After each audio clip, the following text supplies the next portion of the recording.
Watch your fat fingers. Let's look in the lens and not look in the actual screen when we're talking, unlike some people. Wow, I got a fucking big anger thing right now with those two. So we were just chatting about perfect beer scores and beer reviews and all that.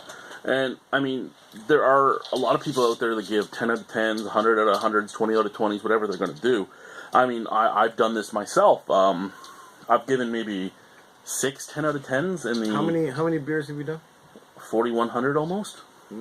Only 6? Only 6. What's wrong with you? Well, it makes sense. I think it's really hard to give a perfect score, because when you give a perfect score, what you're doing is basically saying there's nothing that I'm going to find that I like more than this. Yeah, so why bother doing reviews? And why bother drinking? And there's nothing that could be improved on this. And I mean, like I said, I've done it myself, so I'm not saying don't ever do it or anything like that. Do whatever the fuck you want to do. But I just find it hard to do. One of my first 10 out of 10s was within the first 2 years of doing my review, and like I was talking to you about, it was Flying Monkeys. It was Flying Monkeys Orange Mungus. And, look it up. Flying Monkeys Orange Mungus was a orange juice radler. So it was their light lager, their anti-gravity light, basically at 4% alcohol with orange juice. And the orange juice even had pulp. And I mean, I would drink that every single morning, every single moment of every single day. It was orange juice. It was nothing else. It was carbonated orange juice with 4% alcohol. With booze. I mean, you could have just did a vodka with it. You could have, but... But who's going to drink vodka in the morning? Exactly. Fuck that. Rather have a fucking radler. So... I want to try this beer. I couldn't give that anything under a 10. Was it the greatest beer ever? No, but because it was a radler. It wasn't really a beer. Radler's fruit juice mixed with beer, and it was probably the best radler I've ever had, though. I think when people give perfect scores for a review, I think maybe if they continue to do more reviews, maybe they're looking for another perfect beer. But the way I see it, if I'm drinking beer and I find the most perfect beer in the world, that I give it 100 out of 100 or 1,000 out of 1,000, guess what? I'm not drinking anything else but that beer from now on, because it's my perfect beer. I fucking want to drink it all the time. What's the point? But what if you can't get it? What if it's a beer that's once a year and it's made in a small batch? Well, then, what sucks? Because that was another one of my 10 out of 10s. So then you do trolling videos. Another one of my 10 out of 10s was Bring Out Your Dead by Bellwoods, which is their cognac barrel-aged imperial stout.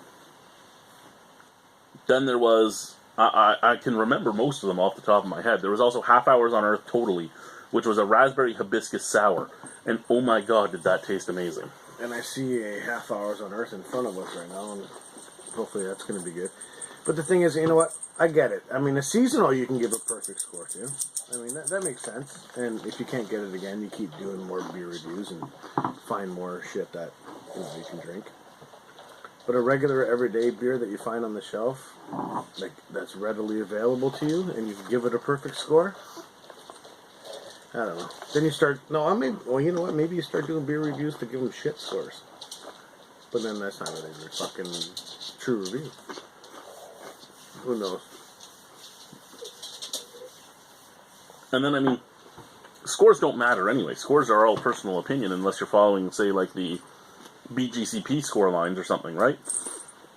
What I say is how I feel. It doesn't necessarily mean that it's the best in that style or the best at this, the best at that. It's your how perfect. I feel. Your perfect 10 might be a 7 for me.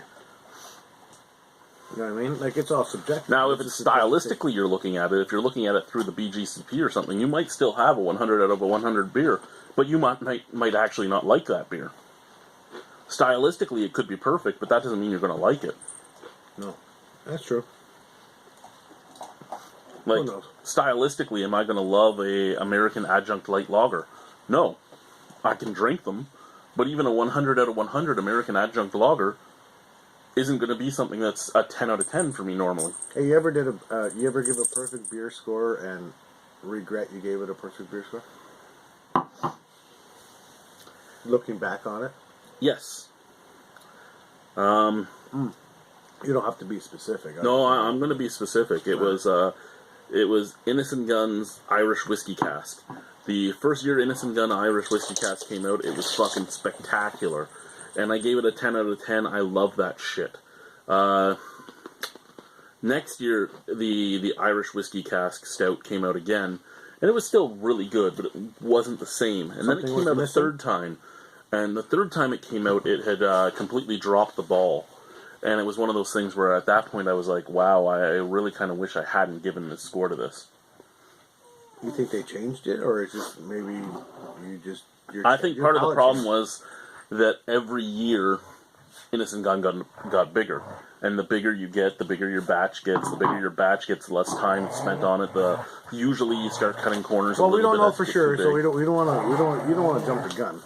That may not be true. I mean, maybe your palate changed. Okay, calm down, dogs. Fucking calm down. Okay, if you're gonna fight, oh, they're fighting. Oh, that was a good chat about perfect beers. Because I recently watched a review of somebody gave a perfect beer score. And I was like, you're a douche. That's all I want to say about that. Well, like I said, I've given perfect beer scores too, so it's not that... You're not a douche, though. Not yet, anyway. Yeah, maybe soon. Oh. Who knows? Dogs are crazy. Frank, either rip her throat out or shut up. Yeah, okay, now we're getting violent with dogs. So bye, guys. See you later.